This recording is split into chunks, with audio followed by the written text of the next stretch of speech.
à la résidence pendant la crise? Donc, si je me souviens, je suis allé peut-être au total avec ce qu'il a rencontré le président 5 ou 6 fois. Hein, parce, parce qu'on partait souvent là-bas pour l'atmosphère et puis comprendre l'évolution des choses, c'est tout.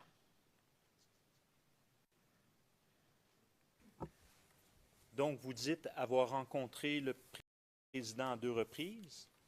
Oui, Vous dites avoir rencontré madame dans le cadre des rencontres du CNRD à au moins 2 reprises. oui, Donc, ça fait déjà 4 présences à la résidence. oui. Est-ce qu'il y en a eu d'autres au-delà de ça? C'est ce que je viens de vous dire. Souvent, on va à la résidence, pas pour rencontrer le président ou chose, pour vérifier, pour aller visiter, pour voir si tout va bien, c'est tout. Sans que le président même sache qu'on est là ou sans que madame sache que nous sommes là. Mais de temps en temps, on passait là-bas.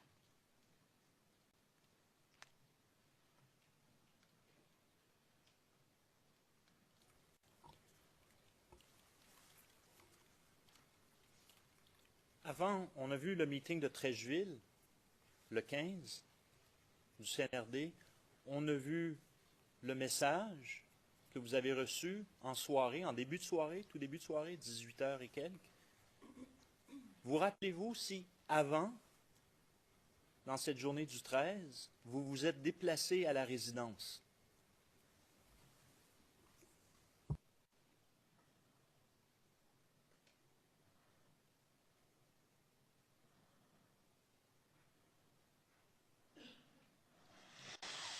Je ne me rappelle pas.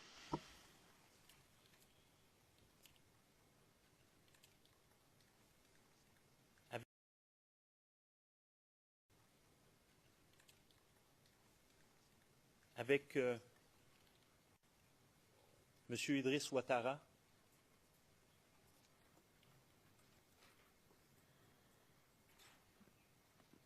Non, je ne suis jamais parti avec Idriss moi-même. Peut-être que je l'ai trouvé là-bas.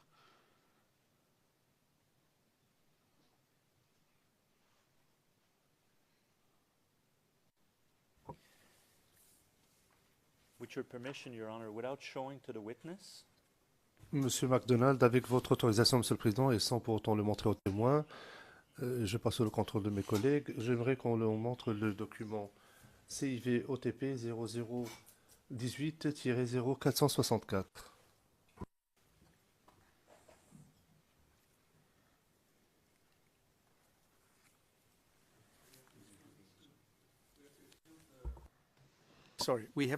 Le juge président, nous devons exclure. Enfin, assurez-vous que le témoin ne puisse rien voir à l'écran, puisque vous avez dit que vous ne vouliez pas que le témoin puisse voir cela. Je pense qu'on peut empêcher que cela ne se produise.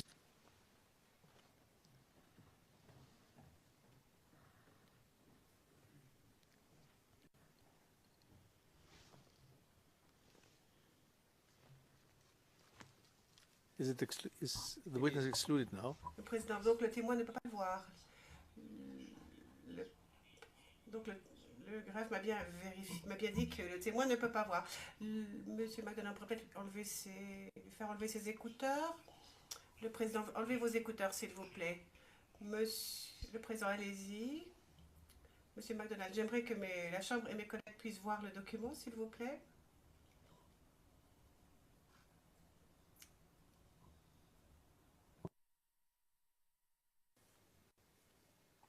Can we see it? Pouvons-nous le voir? Sur évidence 1.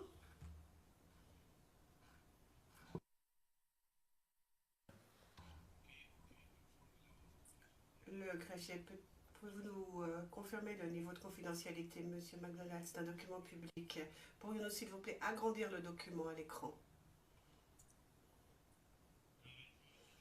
J'attire l'attention des juges de la Chambre au jeudi 13 janvier. And the writing? Ce qui était manuscrit.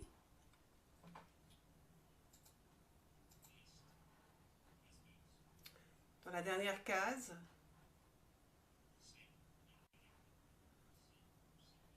même écriture, même sigle aussi, pour décrire ce que j'essaie d'obtenir.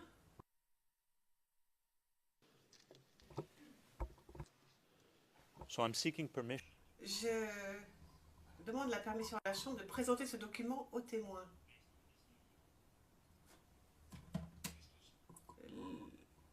La date, en se basant sur le document, le président, allez-y.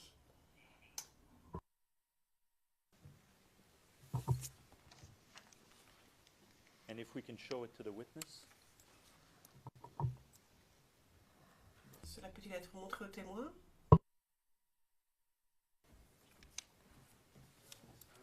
For a moment, what are we showing to the witness? Maître Rocher, qu'est-ce qu'on montre aux témoins exactement, le président? On montre le document qu'on avait sous les yeux. Maître Rocher, ça ne me gêne pas jusqu'à présent. Mais ce témoin n'est pas en mesure de faire des commentaires sur ce document. Il n'est pas administrateur au sein de la présidence. Nous ne voulons pas que cette pièce soit versée au dossier par le truchement de ce témoin-ci. No connection between this. En effet, il n'y a aucun lien entre ce témoin et la pièce. Ce témoin ne peut absolument pas authentifier ce document. Le président, on va voir. D'après ce que j'ai compris, il pourrait être parfaitement en mesure de reconnaître ce document. Pour l'instant, on ne le sait pas. Donc, je demande à monsieur McDonald de poursuivre et on verra bien. Le président, je ne comprends pas pourquoi vous essayez toujours d'être un pas en avant par rapport aux témoins. Monsieur O'Shea, mais écoutez, on ne peut pas montrer n'importe quel document à n'importe quel témoin, c'est pas comme ça que cela marche. Parce qu'il faut que l'admissibilité du document doit être déterminée à un moment ou à un autre. Une fois que le document a été montré aux témoins, il fait partie du dossier, il fait partie des pièces que vous, messieurs, madame les juges, allez utiliser lors de votre délibération. Le président, mais il a déjà été présenté. Écoutez, maître O'Shea, nous sommes tous professionnels, nous savons très bien que des documents peuvent être vus par les juges sans qu'ils fassent partie du dossier, et c'est ce qui est le cas en ce moment. Le président, c'est pas ainsi que je comprends les choses. Maître O'Shea, dans ce cas-là, nous avons un problème. Parce que si vous êtes en train de nous dire que chaque fois que vous regardez un document présenté ici, ce document est versé au dossier, le juge président, non, il est présenté au dossier et pour nous, il est submitted, comme on dit en anglais, donc il est présenté et c'est plus tard que nous déciderons s'il est admissible, s'il est pertinent et s'il mérite donc d'être versé au dossier, maître O'Shea. J'ai bien compris ça, mais un document ne peut pas être présenté par le truchement d'un témoin si on n'établit pas le lien entre ce témoin et le document. C'est pas simple. Le président, je ne sais pas s'il est en mesure de reconnaître ce document ou pas. C'est pour ça on va lui montrer, il va en parler. Peut-être qu'il n'a jamais vu ce document et là, les choses s'arrêteront. Peut-être c'est lui qui l'a écrit. Moi, je ne sais pas. Vous ne savez pas non plus, maître O'Shea. Maître O'Shea. Bien, je vais laisser monsieur McDonald demander s'il reconnaît le document et s'il ne le reconnaît pas, dans ce cas-là, je soulèverai une objection. Le président, bien. Monsieur McDonald, poursuivez vos questions. Maître O'Shea, surtout, je ne voudrais pas que vous preniez mes paroles pour un manque de respect. Le président, ne craignez rien.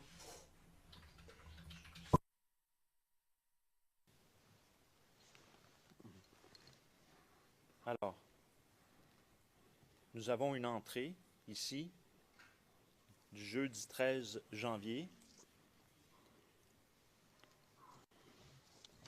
Et on voit certaines inscriptions. Well, can you not ask just... Le président, demandez-lui s'il reconnaît le document, s'il l'a déjà vu, s'il le reconnaît. S'il ne le reconnaît pas, point final. Il pourrait être utilisé différemment. Mais s'il ne reconnaît pas le document, on s'arrête. Je crois que c'est au bureau du procureur des enquêteurs qui m'ont présenté ce document, je crois. C'est là que j'ai vu ce document. Je crois bien. Donc, la première fois que vous avez vu ce document, c'est lorsque le procureur vous l'a présenté. Oui, je crois les enquêteurs ou le procureur. Donc, avant cela, vous ne l'aviez jamais vu, Non. de un. Maintenant, nous avons les informations, Oui, monsieur le procureur. et c'est la raison pour laquelle je vous pose la question. Selon ce document, nous avons les informations. Yes, I'm sorry. Maître Chef, désolé, madame, messieurs les juges, mais il faut vraiment qu'on tranche ce problème à un moment ou à un problème. Je veux bien qu'on poursuive le procès, mais nous devons comprendre le protocole en vigueur, parce que le problème intervient sans cesse. Alors je comprends très bien que nous n'avons pas de procès par jury. Il n'y a pas de juré, vous êtes des juges professionnels, et donc c'est pour cela que vous pouvez regarder les documents sans qu'ils soient automatiquement versés au dossier. J'admets parfaitement. Deuxièmement, à quel moment est-ce que l'on verse le document au dossier, qui fait partie du dossier? D'abord, c'est parce qu'on le présente soit directement, bar table motion, ou bien par le truchement d'un témoin. Il nous faut une procédure à suivre. Il faut qu'on sache exactement à quoi nous en tenir pour que le procès soit équitable. Donc si ce document n'est pas versé au dossier par le truchement de ce témoin-ci, cela ne peut pas devenir... ça ne peut pas devenir une pièce à conviction du dossier, c'est pas possible. Alors, notre objection est d'utiliser ce document avec ce témoin. Parce que, d'après vous, si on l'utilise avec ce témoin, d'après votre procédure, il va être présenté au dossier et après, en fin de compte, vous allez décider s'il est versé ou non. Mais nous, on ne peut pas être dans une position où on doit ensuite présenter nos arguments sur l'admissibilité de tous les documents présentés lors de l'affaire. C'est impossible. Donc le document ne peut être versé au dossier. Moi je dis, je demande le versement, soit par le truchement de ce témoin, soit directement, bar table motion. Et comme ça, on sait à peu près à quoi nous en tenir. Et tous les documents qui ont été présentés, eh bien après, on verra, vous verrez quant à l'admissibilité.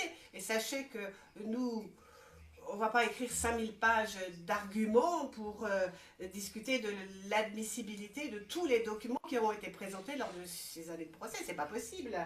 Donc il faut qu'on se concentre tout de suite. Alors je sais que vous voulez étudier l'ensemble des éléments de preuve en fin de procès, mais si le témoin, d'après moi, si le témoin dit « je ne reconnais pas ce document », point final. Je n'autorise pas d'autres questions.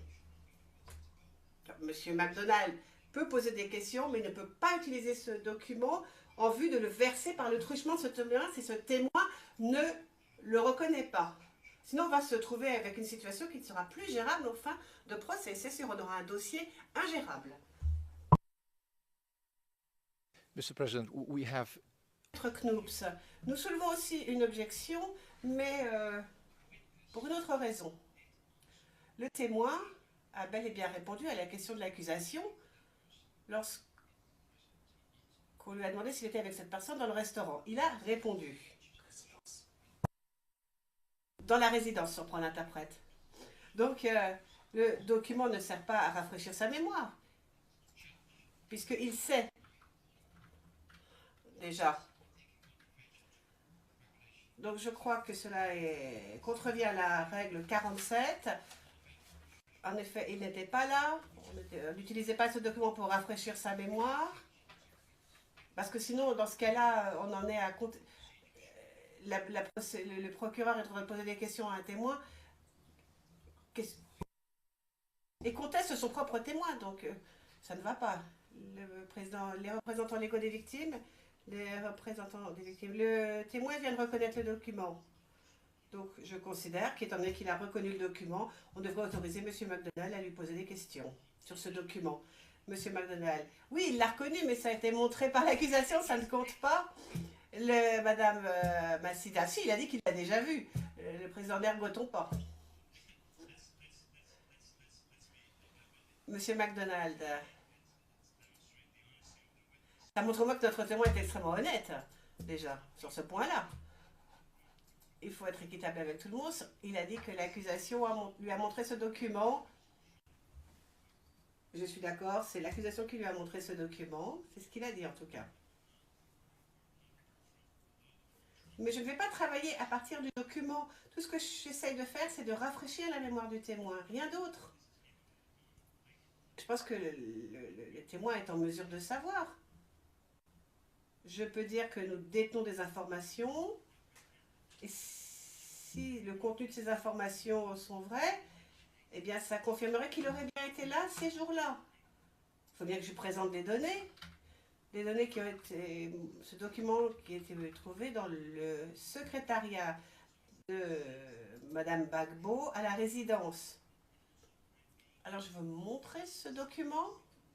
Et je suis très franc avec la Chambre aussi, parce que j'explique bien d'où vient le document, parce que je ne voudrais pas induire en erreur ce témoin. Je ne suis pas en train de lancer mes filets pour essayer de trouver quelque chose au hasard, Balthazar. Le maître Hochet, j'ai le droit de répondre. Le président, non, non, non, non. Le président, si, allez-y, maître Hochet, allez-y. Maître Hochet, mon éminent contradicteur peut parler à la Chambre, mais il veut présenter ses arguments aux témoins. Alors, dire aux témoins, nous détenons des informations qui sont contenues dans tel et tel document, etc., ça, c'est complètement facile, ça ne sert à rien. Il faut qu'il pose des questions aux témoins. Mais il peut dire ce genre de choses à la Chambre, mais pas aux témoins. Maître Knops, une réplique, j'aimerais aussi répondre rapidement. Lisez donc la ligne 38 de la transcription en anglais. Non, page 38, ligne 4. Il est écrit noir sur blanc. Non, je n'y suis jamais allée avec M. Idriss Ouattara. Mais je l'ai peut-être rencontré là-bas. Donc le témoin a répondu à la question. Donc il n'y a plus besoin de lui rafraîchir la mémoire. Là, on est plutôt en train de contester ce que c'est le témoin et lui demander ce qu'il sait. Et nous considérons que ce n'est pas une bonne façon de procéder. Le président, eh bien, qu'avez-vous à dire? Non, vous n'avez rien à dire. Le président, je pense qu'on donne beaucoup trop d'importance à ce tout petit problème. Chaque fois qu'on va parler d'un document,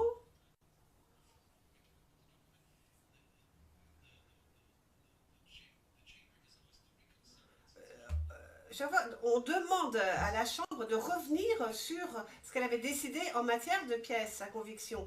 C'est simple, lorsqu'une pièce est présentée à la Chambre, est utilisée dans ce prétoire, il est pas versé officiellement au dossier, mais il est présenté. Il a un numéro de RN, on a tout pour identifier le document.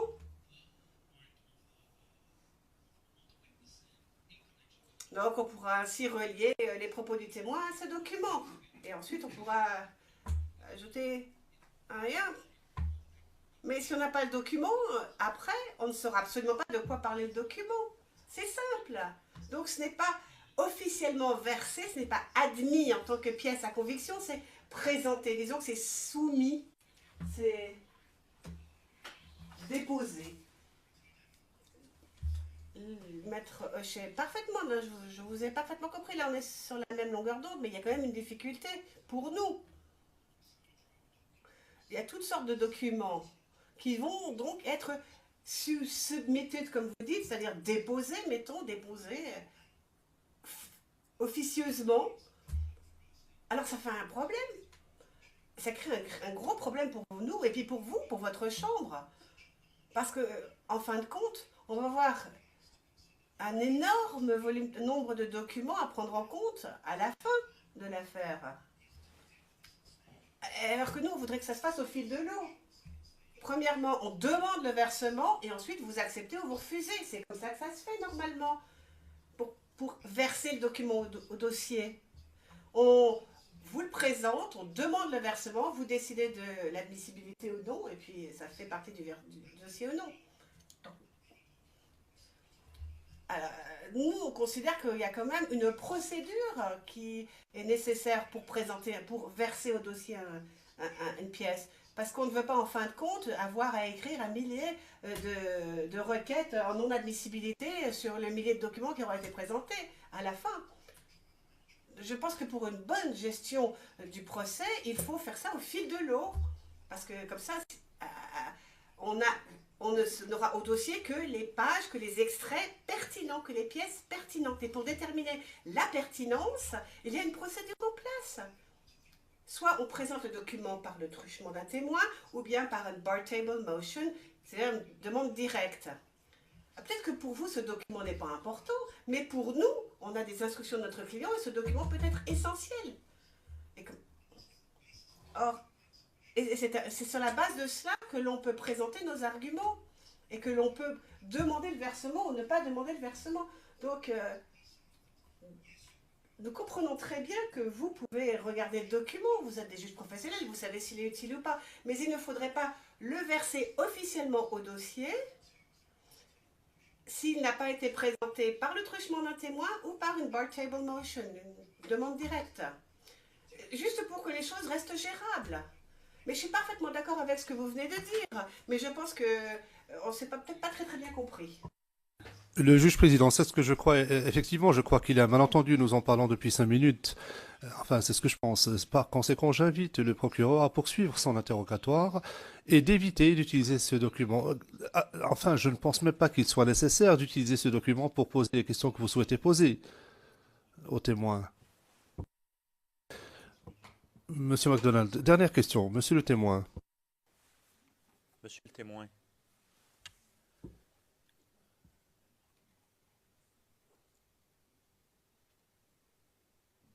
Vous avez dit précédemment dans votre témoignage que vous aviez eu 2 à 3 rencontres avec madame. Vous ne saviez pas si c'était 2 ou si c'était 3.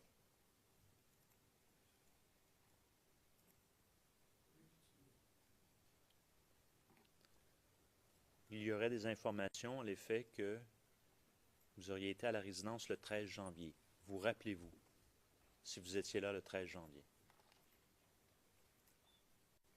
pour rencontrer madame?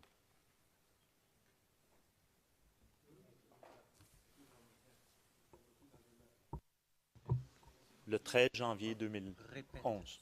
Répète. Oui, j'étais là le 13 janvier, je crois bien, oui. Parce que précédemment, vous n'en rappeliez pas. Mais là, qu'est-ce qui fait en sorte que vous vous rappelez? Quand je pose cette question-là, c'est pour expliquer maintenant comment vous vous en rappelez, tout simplement, pour que la Chambre comprenne, et c'est tout. Non, c'est parce que vous avez attiré mon attention sur peut-être la date, mais je sais que j'ai rencontré madame une fois. Et pourquoi?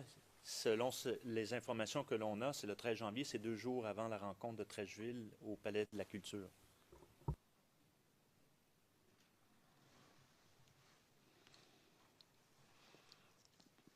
Bon, je pense qu'on a échangé à propos de la mobilisation, je crois bien, la mobilisation, comment est-ce qu'il faut qu'on puisse mobiliser pour qu'on soit vraiment présentement présenté à ce meeting-là, je crois bien. Et à votre connaissance, y avait-il d'autres leaders de la galaxie patriotique?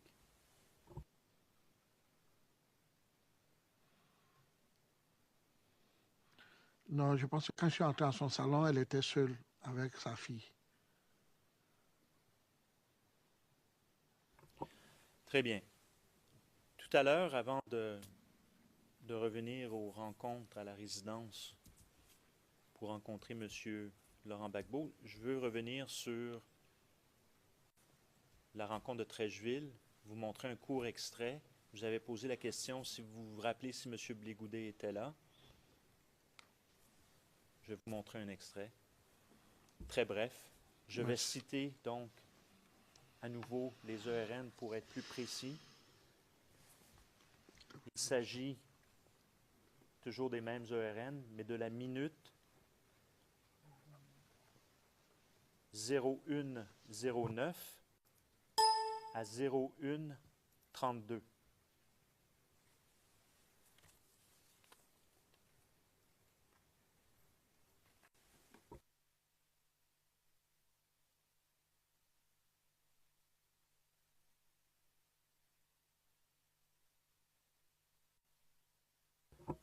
Juste, on arrête là, juste en partant, juste par cette image.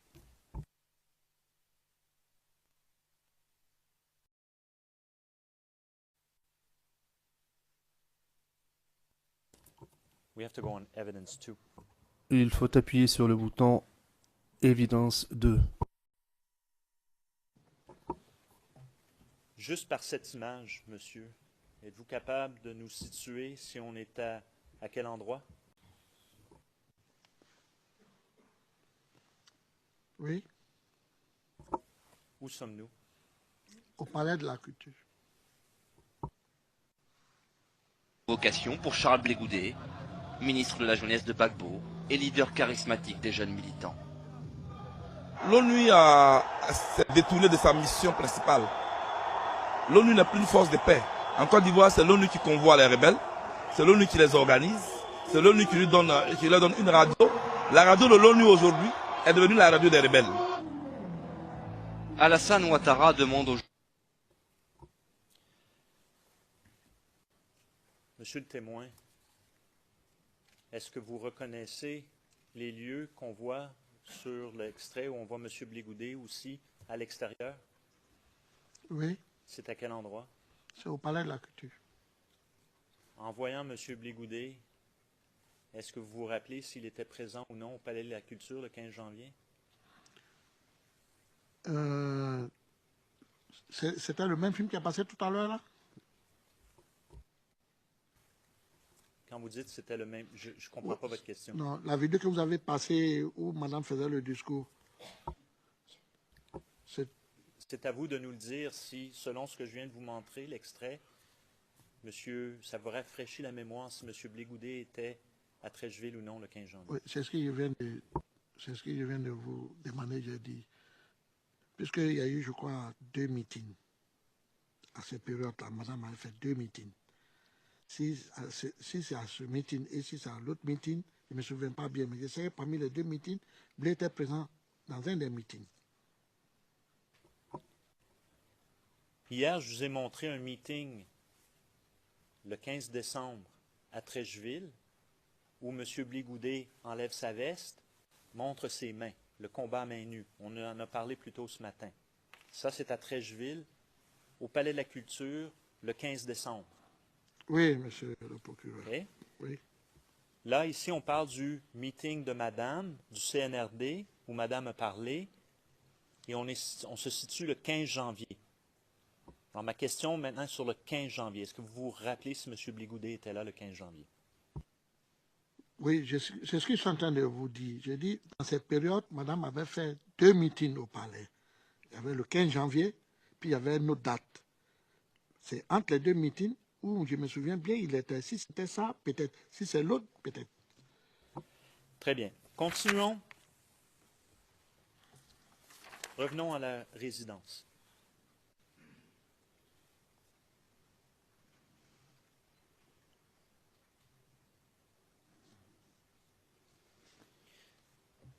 Est-ce que vous vous rappelez des dates auxquelles vous avez visité M. Gbagbo?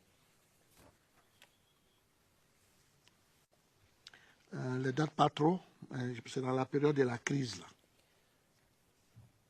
Est-ce qu'il est possible que vous dites que vous êtes allé 2 fois voir madame ou 3? 2 fois, Monsieur le Président. Est-ce que vous êtes arrivé à rencontrer d'autres personnes, avoir d'autres rencontres à la résidence, outre M. Gbagbo et madame?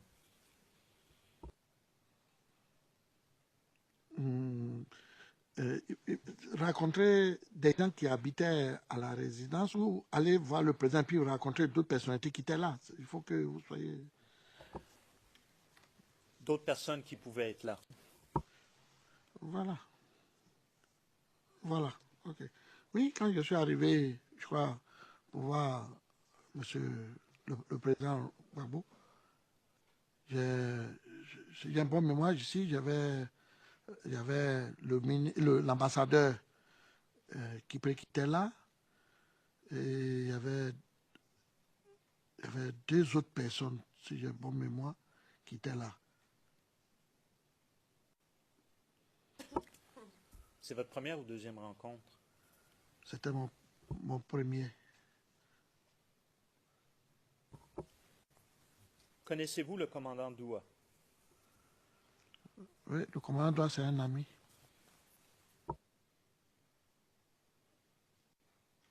Quel est son titre? Il a le garde rapproché de son excellence le président Laurent Gbagbo.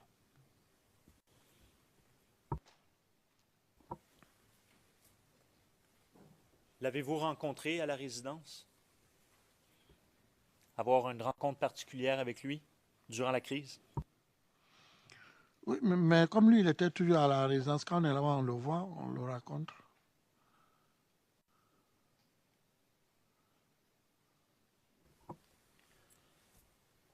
J'aimerais, at this stage, sorry, I'll switch in English. Je vais m'exprimer en anglais maintenant. À ce stade, je souhaiterais montrer à la Chambre uniquement, dans un premier temps, le document CIV OTP 0067 0402.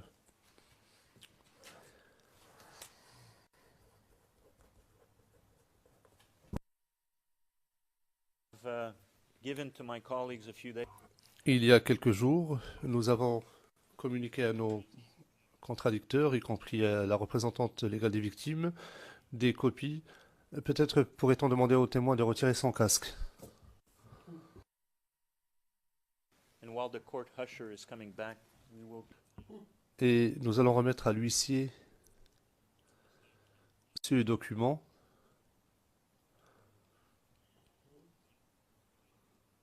Nous avons une copie pour chacun des juges.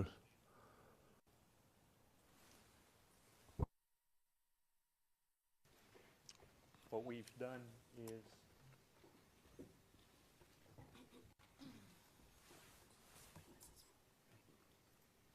Est-ce que M. MacDonald pourrait se rapprocher du microphone, s'il vous plaît? yeah, I'm sorry, Your Honor, but Oui, et pardon, Monsieur le Président, on me pose des questions, ce n'est pas à moi. Intervention hors micro. Monsieur le Président, la tâche est très simple. Il s'agit d'un logbook qui se trouvait dans la résidence, qui a été saisi dans la résidence du Président par le bureau du procureur. Il s'agit de du format original, en format A3. Vous avez une transcription qui y est contenue. Nous avons dû lui attribuer un nouveau numéro ERN au cas où il s'avérait utile de l'exploiter à l'avenir. Le logbook original, comme je l'ai indiqué, porte la référence 0067-0402. Ce document a déjà été communiqué aux parties. Ce document-ci a également été communiqué il n'y a pas très longtemps. Et je voudrais attirer l'attention de la Chambre sur la date.